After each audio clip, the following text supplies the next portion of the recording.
Scarlet Poppies by Ulric Daubeny. It was one of those idyllic days in August when distant objects are set a-quivering and the air is laden with the hum of busy insects. One of those days when the very idea of strife or evil is untenable. Fielding, in the enjoyment of a holiday, was paddling up the river, occasionally guiding his canoe behind a clump of reeds, the better to observe a moorhen with her young, and perhaps obtain a glimpse of that rara avis, the lordly heron.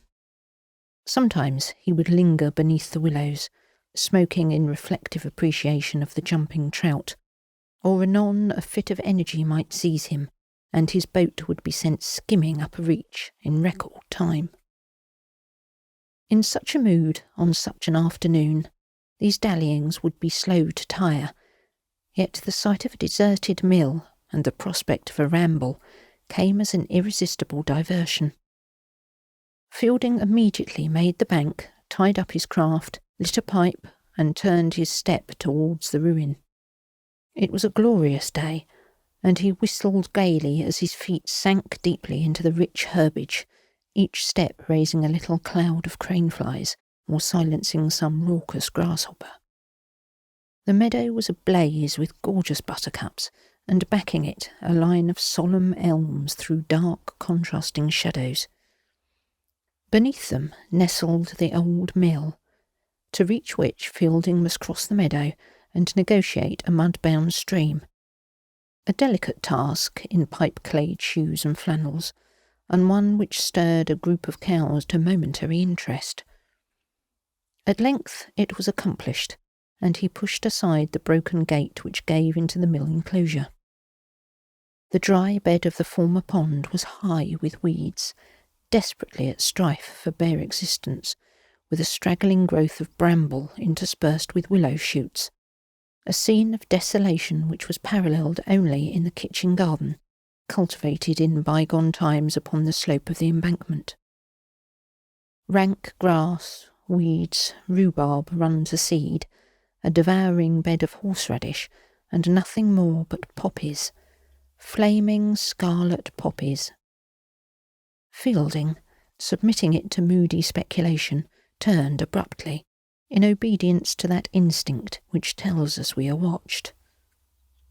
But his intuition was at fault, for no trace of human life was apparent near the mill. The house was ruinous and ivy-clad, and the windows, where not hidden by the creeping growth, looked cavernous, the stones above their empty frames being blackened as if by fire. On he wandered through the garden, halting once because he thought he heard a footstep, but it was nothing, and the trail of scattered poppies brought him leisurely towards the buildings. Here was the dark sluiceway, long since deserted by the meanest trickle, and the moss-grown wheel lying broken in the pit.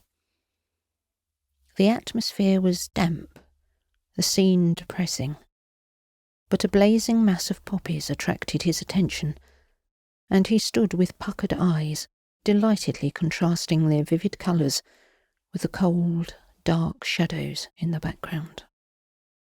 Poppies grew in superlative abundance here, covering the ground up to the very wall of the old mill, where in one particular spot they seemed to congregate. For a moment Fielding imagined them as a scarlet stream, welling up from the stone foundations and flowing in ever-diminishing trickles to the extremest limits of the kitchen garden. It was a curious fancy, and suggested following the growth of poppies to its imagined source. This proved to be a grating, partially below ground level, between the very bars of which the flowers grew. Fielding stooped, looking through into a small cellar, which was faintly illuminated by a square of light emanating from a trap-door, or hole in the floor of the room above.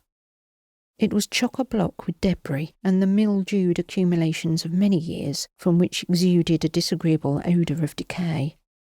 Broken bricks, dead leaves, pieces of mortar, and embedded in the very midst, rust-coated and green with noisome moss, a metal trunk.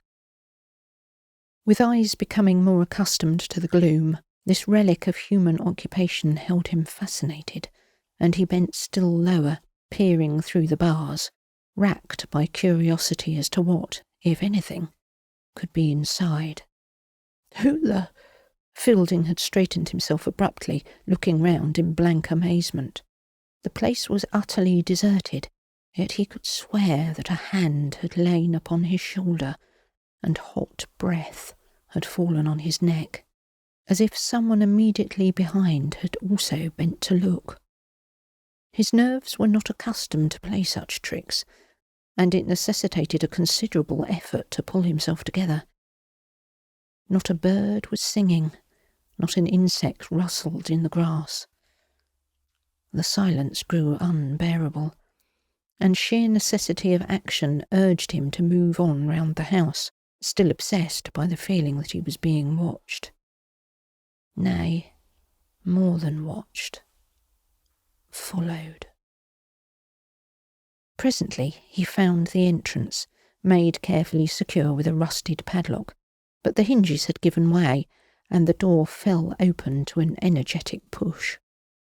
Once within, he turned to close it, then cursed his folly, for the instinct had presupposed somebody whom he wished to keep outside, and of whom he stood in fear. Sheer contrariness prompted him to leave it open, wedging the door in position with a piece of stick.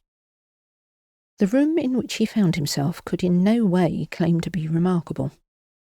The walls were mildewed, the stone floor green and dirty, and an open fireplace still retained great smears of rust and soot. In the further wall, a door gave admittance to an inner room, and it was to the stone flags in front of this that Fielding felt his whole attention drawn.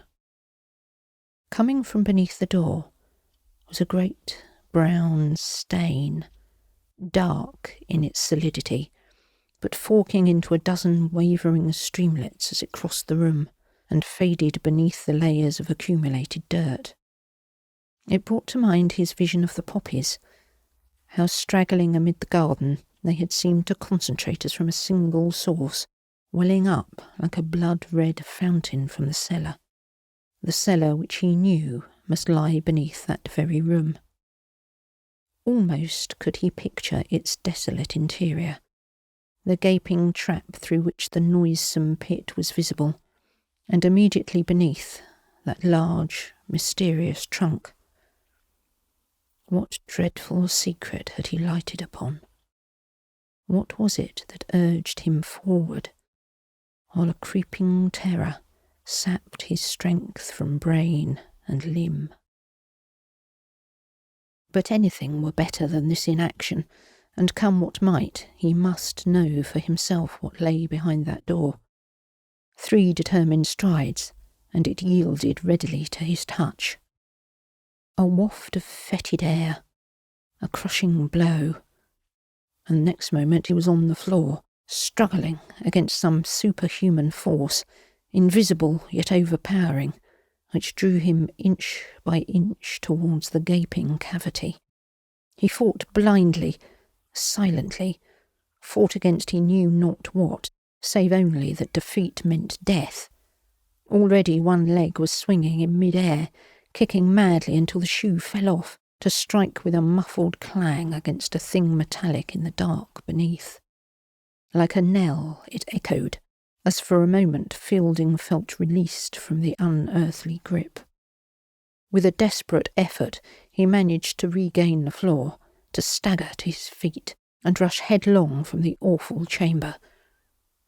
Unseeingly he passed the outer doorway, trampling underfoot the flaming poppies as he sped by the broken mill wheel and through the kitchen garden. For there was no mistaking the reality of those footsteps, or the harsh intake of the pursuer's breath. Headlong down the steep embankment to the meadow, splashing knee-deep through the muddy stream, much to the scandal of the group of cows. On until he reached the river-bank, where with palsied fingers he tore at the knotted painter of the canoe. Then suddenly a glimmering of self-control returned. He halted and swept a nervous glance around. the scene was utterly deserted. No human creature was in sight. Away over the field, the cows had lazily resumed their munching, and high up in the sky above, a lark trilled joyously. Looking down, he was struck by the condition of his clothes, by the missing shoe, and the fact that he possessed no hat. But somehow, nothing seemed to matter. He jumped into the canoe, pushed off from the bank, and paddled away as quickly as his arms could take him.